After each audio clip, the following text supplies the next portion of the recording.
In today's modern world filled with gadgets, the need for energy is predominant. The present world supply is dominated by fossil fuels, which are not only non-sustainable in the long term but also very highly polluting. Fossil fuels are known to be depleting, and one day in the near future, coal availability will dwindle. Technology for drilling keeps improving, but the vast reserves of oil today will also deplete soon. The earth needs a clean and green environment, and hence, new clean and renewable energy sources are desirable. And on the other hand, it is a crisis like no other. The scarcity of water in various parts of the country has set the alarm bells off in the entire country. Long winding, unending queues for water is a common sight in many states in the country. People are digging deeper and deeper as water tables go lower and lower, out of reach for mankind. Parched lands and thirsty throats are a feature everywhere as the nation comes to grips with this crisis. The issue is so serious that the Niti Aayog in its report has said that India is facing its worst water crisis in history, and the demand for potable water will outstrip supply by the year 2030 if corrective measures are not taken. And not unlike many places in India, which have been facing a major shortage in potent water and energy, is Lakshadweep and Andaman and Nicobar Islands. Due to the peculiarities associated with the location, geomorphology, rainfall patterns, and hydrogeology, the availability of fresh water and supply of electricity in the islands is limited. There are no surface water bodies such as streams and rivers in Lakshadweep. A limited quantity of groundwater is available for utilization of local population, but this water is highly polluted. The electricity and water requirement is on the rise due to the increase in population and improvement in the standard of living. The need now, therefore, is to look at different renewable sources of power like non-fossil fuel sources, which include nuclear fission, hydroelectricity, biomass, and renewable sources such as wind, solar, geothermal, and oceans. Looking towards the Indian subcontinent, it has about 7,500 km of coastline with a large exclusive economic zone, EEZ, of around 2.1 million kilometers square. The EEZ is the area of coastal water and seabed associated with a country within a certain distance of a country's coastline. India also has the Lakshadweep group of islands in the Arabian Sea and Andaman and Nicobar group in the Bay of Bengal. Since the area available is large, it can be gainfully utilized to put up ocean energy devices. In the case of India, it is close to the equator, and hence the sea surface is always fairly warm in Indian waters, and thus thermal gradient in India remains mostly constant throughout the year, and this can be used to harness energy called Ocean Thermal Energy Conversion or OTEC. Global warming is being faced throughout the world, and we all know that it is essential that we should have green energy and we should not be depending on non-renewable energy sources like the fossil fuels. India being close to equator, the surface seawater temperature is quite high compared to regions which are far away from the equator. This gives us an advantage because the sunlight does not penetrate more than 50 to 100 meters, and temperatures more than a kilometers would be of the order of 4 degrees around. So what we have is the surface seawater is warm and the bottom seawater is cool, so we get a difference in temperature. This is the advantage which India has got, through which we will be able to generate power using the difference in temperature. So, first let us understand what is ocean thermal energy conversion. It is commonly known as OTEC. Though a complex system, it is surprisingly easy to understand. A water body such as a sea or an ocean has two aspects to it: deep sea water and surface sea water. Both of these have different temperatures. For example, because the sun is directly in contact with it, the surface sea water is usually around 25 to 30 degrees Celsius. But as we go deep down in the sea, water becomes cold as it is not in direct contact with the sun rays. It is usually at around 6 to 8 degrees Celsius at 1000 meter depth. OTEC technology uses this difference in the temperatures to run a thermodynamic power cycle for generating electricity. Heat exchangers, seawater pumps and turbo generators form the major part of an OTEC system. Now, we take a look back at how the idea of OTEC was first conceived. In 1870, Jules Verne introduced the concept of OTEC in his novel 20,000 Leagues Under the Sea. But Jacques d'Arsonval and his student Georges Claude were the pioneers of OTEC. Claude built the first onshore OTEC plant in 1930 in Matanzas, Cuba, which was later destroyed in a storm. In 1956, a plant was built by French scientists for Abidjan, Ivory Coast. It was made uneconomical due to cheaper sources of petroleum. In 1962, a new closed-cycle design created by J. Hilbert Anderson and James H. Anderson was rejected by the general market at that time. In 1970, Japan's Tokyo Electric Power Company successfully built and deployed a closed-cycle OTEC plant on the island of Nauru. This opened the optimistic gates of accelerated evolution in the field of producing electricity through thermal energy conversion internationally. In 1990, USA's NREL set up an experimental facility on open-cycle OTEC in Hawaii using direct contact heat exchangers. In 2000, India attempted a floating OTEC plant of 1 megawatt capacity. Though the plant equipment was readied, it could not be made operational due to issues in connecting 1 kilometer long cold water pipe to the plant.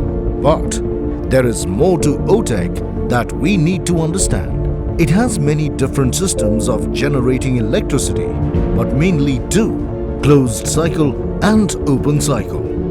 First, we'll see how the closed cycle system works.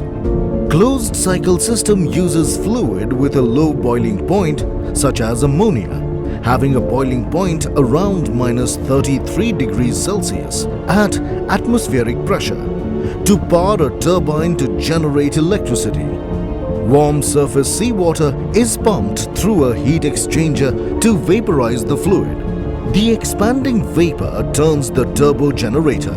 Cold water pumped through a second heat exchanger condenses the vapor into a liquid, which is then recycled through the system.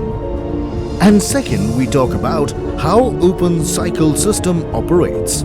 Open cycle systems use water vapor generated from warm surface water directly to make electricity. The warm seawater is first pumped into a low pressure flash chamber, which causes it to boil. The vapor, which has left its salt and other contaminants in the low pressure container, is passed through turbine generator, thus generating electricity. Then it is condensed into fresh water by exposure to cold temperatures from deep ocean water into a condenser. This method also produces desalinated fresh water suitable for drinking, irrigation or aquaculture. OTEC is still a fairly new technology to harness energy when it comes to success percentages across the world. Let us look at currently operating or soon to be operating OTEC plants over the world. Okinawa Prefecture Deep Sea Water OTEC setup in Kumejima Island, Japan in 2013. Ocean Thermal Energy Conversion Power Plant built by Mackay Ocean Engineering went operational in Hawaii in August 2015. This is the first true closed-cycle OTEC plant to be connected to a US electrical grid. DCNS laboratory facility in Reunion Island in Indian Ocean. The NEMO project announced in July 2014 by DCNS Group, who have partnered with Akuo Energy. If successful, the 16 megawatt gross 10 megawatt net offshore plant will be in contention to be the largest OTEC facility to date. India's first venture in OTEC started with designing a 1 megawatt OTEC plant by National Institute of Ocean Technology under the Ministry of Earth Sciences. It was a floating plant where all the plant equipments were mounted on a 72-meter long barge named Sagar Shakti. They included large plate heat exchangers for evaporating and cooling anhydrous ammonia, a 4-stage ammonia turbine, ammonia handling equipment and pumps for pumping voluminous quantity of surface and deep sea water. A 1 kilometer long cold water pipe made from high-density polyethylene was welded in Tuticorin port and was towed to offshore site. However, the cold water pipe could not be connected to the barge and was lost to the sea. However, the learning from this mega exercise led to studies towards using ocean thermal gradient for desalination. As I already said that OTEC is a green technology, we have vast oceans around our subcontinent, and this ocean thermal gradient technology can be used to generate electricity as well as drinking water for the especially the people who are staying along the east as well as west coast. And as all of us know that we are trying to generate more green energy instead of burning coal as well as petrol. So as Government of India is committed for more green technology for producing energy in terms of solar as well as wind. So ocean energy also will be very important aspect. So we have not done much research on developing ocean energy technology. So this will be a unique technology. Once it is successful, we can generate electricity from ocean thermal gradient, and that will be very pure green technology, which will be adding to the initiatives of the Government of India for investing more in developing green technology other than using fossil fuels. NIOT has developed an efficient system to utilize the ocean resources in an eco-friendly manner, with an objective to address the scarcity of drinking water in remote islands. It has successfully installed desalination plants based low temperature thermal desalination (LTTD) technology at Kavarati, Minikoi and Agati Islands of Lakshadweep. Desalinated water can be produced using surface condensers to turn evaporated seawater into potable water. This is done when the evaporated surface water, after losing all of its impurities and excess salt, comes into contact with the cool deep sea water and regresses to its liquid state. This is the same water, with the only difference being that it is fit to be drunk or to be used for similar consumption purposes. Today, the efforts to produce fresh water in the islands of Kavarati, Minikoi and Agati in the Union Territory of Lakshadweep have shown encouraging results. Also, the construction is in progress for setting up of desalination plants at 6 more islands in Lakshadweep, namely Androd, Amini, Kalpeni, Chitlat and Kadmat. These plants execution has already been started, and then we are likely to complete these plants by May 2020. Once all these plants are in place, the water problem in the Lakshadweep is almost resolved. The beauty of this technology is it is environmentally friendly and easy to operate. In fact, the plants have been operated by the local islands, even they are unskilled.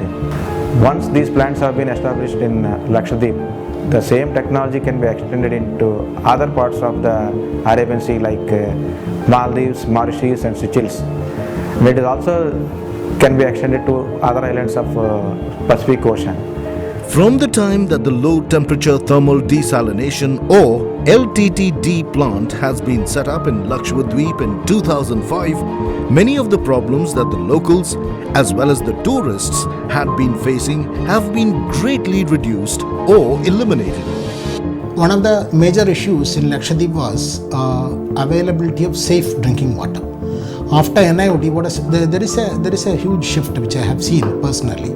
Two things I have noticed. One, the waterborne diseases, it has come down drastically. Earlier we used to have plenty of diarrheal diseases. We used to even call it as a seasonal diarrhea. We used to have this, we used to call in our island language, we used to call jackfruit season or mango season, in which the diarrheal diseases used to come in crops.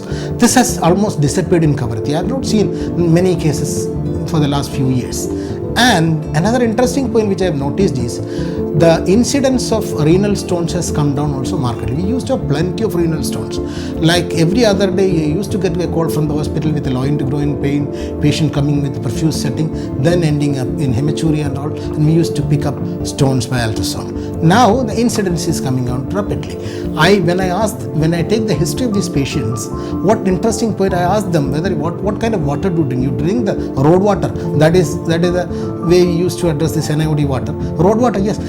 I don't find 99.9% of the people who come with urinary colic are those which drink the well water.